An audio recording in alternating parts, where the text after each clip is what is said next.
નમસ્કાર વિદ્યાર્થી મિત્રો, ધોરણ 10 ગણિતની અંદર પ્રકરણ નંબર 5 સમાંતર શ્રેણી કે જેની અંદર આપણે છેલ્લે ભાગ નંબર 10 ની અંદર ક્વેશ્ચન નંબર 4 અને 5 જે છે સ્વાધ્યાય 5.2 ના પૂર્ણ કરેલા હતા. એને પછી નેક્સ્ટ જે છે આપણે જોઈએ ક્વેશ્ચન નંબર 6. ક્વેશ્ચન નંબર 6 ની અંદર ભાગ નંબર 11 ની અંદર તમને આ પ્રકારની એક રકમ આપેલી છે કે જેની અંદર શું કહેવા માંગે છે જોઈએ. શું સમાંતર શ્રેણી 11 8 5 2 નું કોઈ પદ -150 હોઈ શકે? જ્યારે તમારી પાસે આ પ્રકારનો કોઈ પણ પ્રશ્ન આવે ત્યારે તમારે આ જે વેલ્યુ હોય કોઈ પદ, એનો મતલબ તમારે પદ મેળવવાનું છે. શું મેળવવાનું છે? પદ. જ્યારે પદ મેળવવાની વાત હોય ત્યારે તમારે n ની વેલ્યુ મેળવવાની હોય. શેની વેલ્યુ? n ની વેલ્યુ. એટલે આ દાખલાની અંદર આપણે n ની કિંમત મેળવશું. તમને એમ કે -150 હોઈ શકે તો એ વેલ્યુ જે આપેલી હોય તમારે n છેલ્લું પદ લેવાનું. જો n ની વેલ્યુ જે છે એ ધન પૂર્ણાંક કોઈ નંબર ચોક્કસ આવે, પોઈન્ટની અંદર વાત નથી કરતો, દાખલા તરીકે તમને એમ આપેલું હોય 17.2 એવી વેલ્યુ મળી તો એ કોઈ ક્રમ છે, તો ક્રમની અંદર તમારે એકદમ ધન પૂર્ણાંક વેલ્યુ આવવી જોઈએ. 17.2 આવે તો એ તમારે લેવાની નહીં. એક્ઝેક્ટ 17 આવે તો હા કહેવાનું કે જો આવી વેલ્યુ જે છે એ હોઈ શકે. એટલે આપણે n ની કિંમત મેળવશું. આ જે છે એને આપણે કહીશું n મું પદ, એટલે કે છેલ્લું પદ એ n વડે દર્શાવશું. બાકી બધી વેલ્યુ તો છે જ તે. જો n ની વેલ્યુ જે છે કોઈ ધન પૂર્ણાંક વેલ્યુ આવશે તો આપણે કહીશું ધન પૂર્ણાંક વેલ્યુ, અને એ પાછી ચોક્કસ ફિક્સ આવવી જોઈએ. દાખલા તરીકે એમ આવે છે કે 32.2 તો એ ન ચાલે. 32 આવે તો ચાલે. 54.9 તો એવી ન ચાલે. એકદમ 54 આવશે, કારણ શું? ક્રમ છે એટલા માટે. ઓકે, મેળવીએ. ચલો, પહેલું પદ કયું આપેલું છે?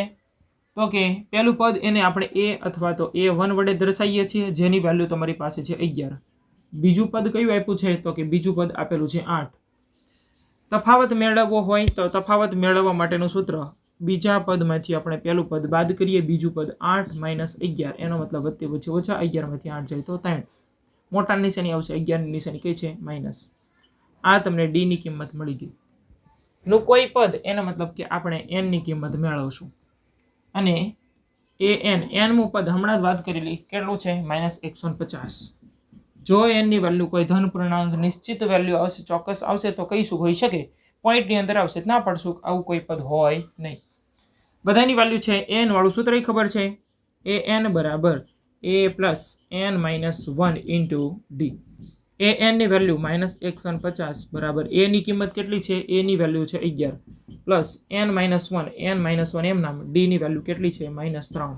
અહીંયા આવશે -150 વત્તા 11 આ બાજુ આવે -11 બરાબર -3 નો બે પદની સાથે ગુણાકાર થાય. -3 ગુણ્યા n, એનો મતલબ -3n, ઓછે ઓછે વત્તા 3 એકા 3.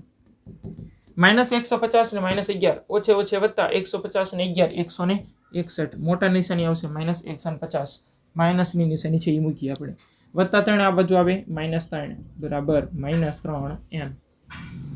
ચલો, હવે ઓછે ઓછે વત્તા 161 ને 3 કેટલા થશે? તો કે 164. મોટા નિશાની, એનો મતલબ કે 161 ની નિશાની કઈ છે? માઇનસ આપણે મેકી બરાબર -3n બરાબર -3n. બંને જગ્યાએથી માઇનસ માઇનસ ઉડી ગયા. 164 બરાબર 3n. 164 3 ગુણાકારમાં આ બાજુ આવશે તો કે ભાગાકારની અંદર. તમને n ની કિંમત કેટલી મળશે? 164 ભાગ્યા 3, એનો મતલબ કે 3.35515.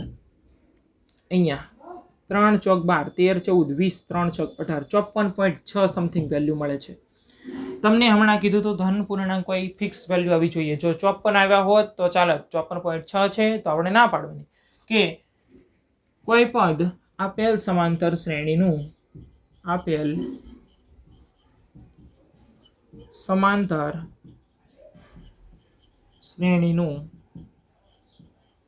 કોઈ પદ -150 હોઈ શકે નહીં.